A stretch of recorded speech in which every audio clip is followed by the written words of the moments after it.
ইয়াজুজ মাজুজ গোটা পৃথিবীতে তাণ্ডব চালিয়ে অবশেষে বাইতুল মাকদিসের কাছে একটি পাহাড়ের কাছে গিয়ে বলবে, আমরা জমিনের অধিবাসীদের শেষ করে দিয়েছি, এবার আসমানবাসীর পালা।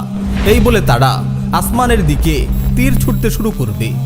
ইয়াজুজ মাজুজের লোকদের ঘাড়ে এক ধরনের পোকা তৈরি হবে, ফলে তারা এক রাতেই সবাই মারা যাবে।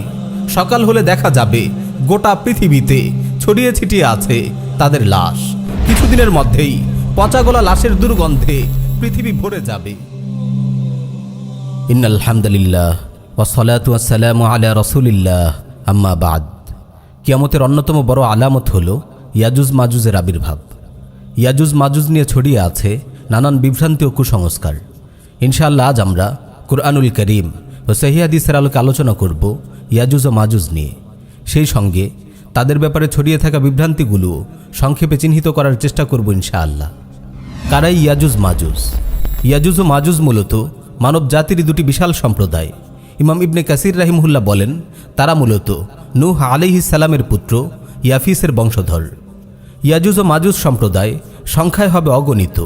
মুসনাদ আহমদে সহিহ সনদে বর্ণিত হয়েছে, রাসূল সাল্লাল্লাহু আলাইহি ওয়াসাল্লাম ইয়াজুজ মাজুজের দৈহিক বৈশিষ্ট্যের বর্ণনা দিতে গিয়ে বলেন, ইরাদুল ওয়ুজুহ, সিগারুল উয়ুন, সুহবুশ শিআফ, মিন কুল্লি হাদাবি ইয়ানসিলুন, কাআন্না ওয়ুজুহাহুমুল মাজানুল মুতরাকা।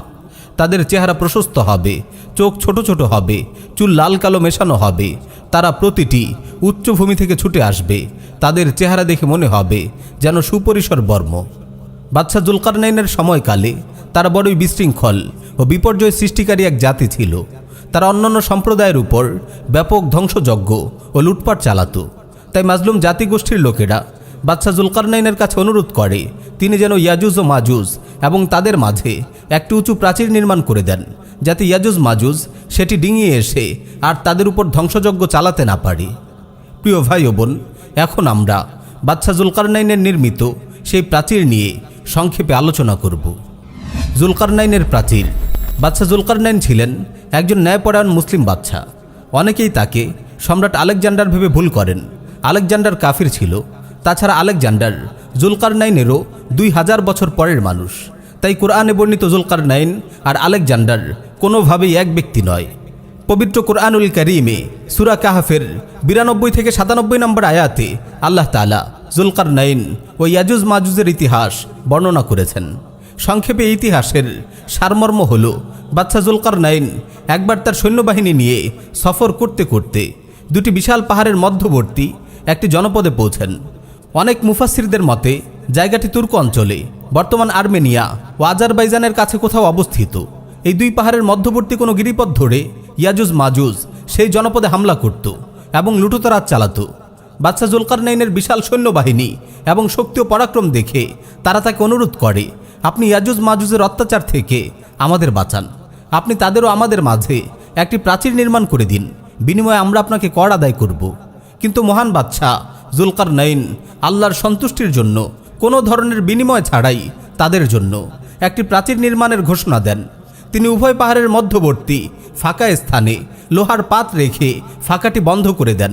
তারপর হাপড় দিয়ে আগুন জ্বালিয়ে লোহাগুলোকে গরম করেন এবং তারপর গলিত তামা ঢেলে দেন। গরম লোহা ও গলিত তামা জমে গিয়ে এক শক্তিশালী দুর্ভেদ্য প্রাচীরে পরিণত হয়। তখন থেকে ইয়াজুজ মাজুজ এই দেয়ালটি পার হতে পারেনি। যেভাবে প্রাচীরটি ভেঙে যাবে, প্রাচীরটির কারণে ইয়াজুজ মাজুজ পৃথিবী থেকে বিচ্ছিন্ন হয়ে সেই পাহাড়ের মাঝেই কোনো বিস্তীর্ণ অঞ্চলে আটকে থাকে। দীর্ঘকালের জন্য তারা আড়াল হয়ে যায় বাইরের পৃথিবী থেকে। আর কখনোই তারা কোনো জাতির উপর হামলা করতে পারেনি। তারা এই বিস্তীর্ণ অঞ্চলে তাদের মতো করে জীবনযাপন করতে থাকে। কোরআন সুন্নাহর সুস্পষ্ট বক্তব্য থেকে বোঝা যায়, কিয়ামতের পূর্বে সেই প্রাচীর ভেঙে ইয়াজুজ মাজুজ বেরিয়ে আসবে। কোরআনের ভাষায়, ইদা ফুতিহাত ইয়াজুজু ওয়া মাজুজু ওয়া হুম মিন কুল্লি হাদাবি ইয়ানসিলুন, যখন ইয়াজুজ মাজুজকে ছেড়ে দেয়া হবে আর তারা প্রতিটি উচ্চভূমি থেকে দ্রুত নেমে আসবে। ইয়াজুজ মাজুজের দেয়াল কিভাবে ভাঙবে তার ব্যাপারে সুনানুত তিরমিজিতে বর্ণিত একটি সহিহ হাদিস এসেছে। রাসূল সাল্লাল্লাহু আলাইহি ওয়াসাল্লাম ইরশাদ করেন, ইয়াজুজ মাজুজ এই দেয়াল ভাঙার জন্য একটানা চেষ্টা করতে থাকে। প্রতিদিন তারা প্রাচীরে ফুটো করতে করতে প্রায় ওপাশে বের হয়ে পড়ার উপক্রম হয়। কিন্তু তখনই তাদের সর্দার তাদের বলে, আজ থাক, বাকি কাজ আগামীকাল করব। কিন্তু আল্লাহ তাআলা প্রাচীরটিকে আবার পূর্বের চেয়েও শক্ত করে দেন। এভাবে দিনের পর দিন চলতে থাকে। কিন্তু কিয়ামতের পূর্বে যখন তাদের বের হওয়ার সময় হবে, তখন তারা সত্যি সত্যি দেয়ালটি ভেঙে বেরিয়ে আসবে। তারপর তারা ঝাঁকে ঝাঁকে মানব বসতির উপর হামলা করবে, সমুদ্রের পানি খেয়ে নিঃশেষ করে ফেলবে। লোকজন তাদের ভয়ে জনপদ ছেড়ে পালিয়ে যাবে। পৃথিবী জুড়ে ইয়াজুজ মাজুজের তাণ্ডব। সহিহ মুসলিমে এসেছে, ইয়াজুজ মাজুজের একদল প্রাচীর ভেঙে বের হয়ে তবারি উপসাগরের পানি খেয়ে নিঃশেষ করে ফেলবে। তাদের পরবর্তী দল সেখানে এসে বলবে, এখানে কখনোই পানি ছিল না।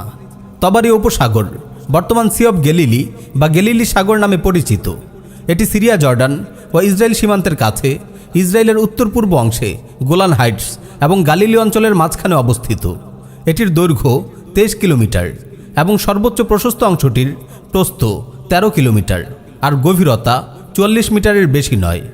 সহিহ মুসলিমে এসেছে, ইয়াজুজ মাজুজ গোটা পৃথিবীতে তাণ্ডব চালিয়ে অবশেষে বাইতুল মাকদিসের কাছে একটি পাহাড়ের কাছে গিয়ে বলবে, আমরা জমিনের অধিবাসীদের শেষ করে দিয়েছি, এবার আসমানবাসীর পালা। এই বলে তারা আসমানের দিকে তীর ছুটতে শুরু করবে। আল্লাহ তাআলা তীরগুলোকে রক্তমাখা অবস্থায় তাদের কাছে ফিরিয়ে দেবেন।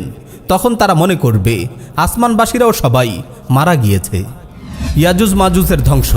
সহিহ মুসলিমে বর্ণিত হাদিস এসেছে, মুমিনরা তাদের অত্যাচারে অতিষ্ঠ হয়ে আল্লাহর কাছে দোয়া করবে।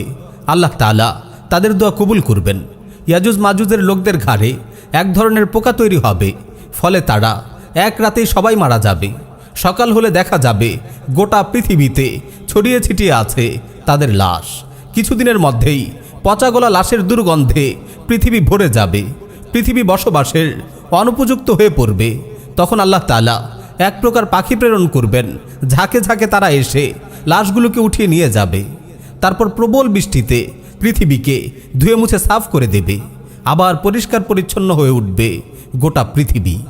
প্রিয় ভাই ও বোন, ইয়াজুজ মাজুজকে নিয়ে অনেক তথাকথিত গবেষক আজগবি সব গবেষণা প্রকাশ করেছেন। কোরআন সুন্নাহর বিশুদ্ধ জ্ঞান থেকে বঞ্চিত হলে মানুষ কত আজগবি কথা যে বলে বেড়াতে পারে, তা এদের গবেষণা না দেখলে বিশ্বাস করা মুশকিল হতো। ইয়াজুজ মাজুজের প্রাচীর মানুষ কেন আবিষ্কার করতে পারেনি? অনেক মুসলিম ভাইয়ের মনে এই প্রশ্ন জাগতে পারে যে আধুনিক স্যাটেলাইটের যুগে এসেও মানুষ কেন আজ পর্যন্ত এই প্রাচীর খুঁজে পেল না। এর উত্তরে সংক্ষেপে কেবল এতটুকুই বলবো, পৃথিবীর কোথায় কি আছে না আছে তা কেবল আল্লাহ রাব্বুল আলামিনই জানেন। আধুনিক এই টেকনোলজি এখনও নতুন নতুন বিষয় আবিষ্কার করে যাচ্ছে। মানুষের চোখ এড়িয়ে এখনও পৃথিবীতে লুকিয়ে আছে হাজারো অনাবিষ্কৃত বস্তু। তাই কোনো কিছু মানুষ আবিষ্কার করতে না পারার অর্থ এই নয় যে সেই বস্তুর অস্তিত্ব নেই। আধুনিক প্রযুক্তি এখনও কত ক্ষেত্রে ব্যর্থতার পরিচয় দিচ্ছে তার ইয়ত্তা নেই। মানুষের তৈরি প্রযুক্তি কেবল ইয়াজুজ মাজুজের প্রাচীর নয়, দাজ্জালের দ্বীপটিও খুঁজে পায়নি। আসলে আল্লাহ তাআলা মানুষের দৃষ্টি থেকে এসবকে আড়াল করে রেখেছেন, কারণ সব কিছুর জন্য আল্লাহর নির্ধারিত একটি সময় আছে। আল্লাহ তাআলা বলেন, ওয়াকাযযাবা বিহি কওমুকা ওয়া হুয়াল হক কুল লাস্তু আলাইকুম বিওয়াকিল লিকুল্লি নাবাইম মুস্তাকার ওয়া সাউফা তা'লামুন। আপনার জাতির লোকেরা তো এটিকে মিথ্যা বলছে, অথচ তা সত্য। আপনি বলে দিন, আমি তোমাদের উপর তত্ত্বাবধায়ক নই। প্রতিটি সংবাদেরই একটি নির্দিষ্ট সময় রয়েছে এবং সময় হলেই তোমরা জানতে পারবে। একজন মুমিনের কাজ হলো কোরআন সুন্নাহর নুসুস থেকে সুস্পষ্টভাবে প্রমাণিত বিষয়গুলো নির্দ্বিধায় বিশ্বাস করা এবং এগুলোকে নিজেদের সংকীর্ণ বিচার বুদ্ধির আলোকে বিকৃতভাবে ব্যাখ্যা না করা। এমন ঈমান বিধ্বংসী গর্হিত কাজ থেকে আল্লাহ তাআলা আমাদের হেফাজত করুন। পরিশেষে দোয়া করি, আল্লাহ রাব্বুল আলামিন আমাদেরকে ইসলামের সঠিক ও বিশুদ্ধ আকীদা লালন করার তৌফিক দিন। আমিন ইয়া রাব্বাল আলামিন।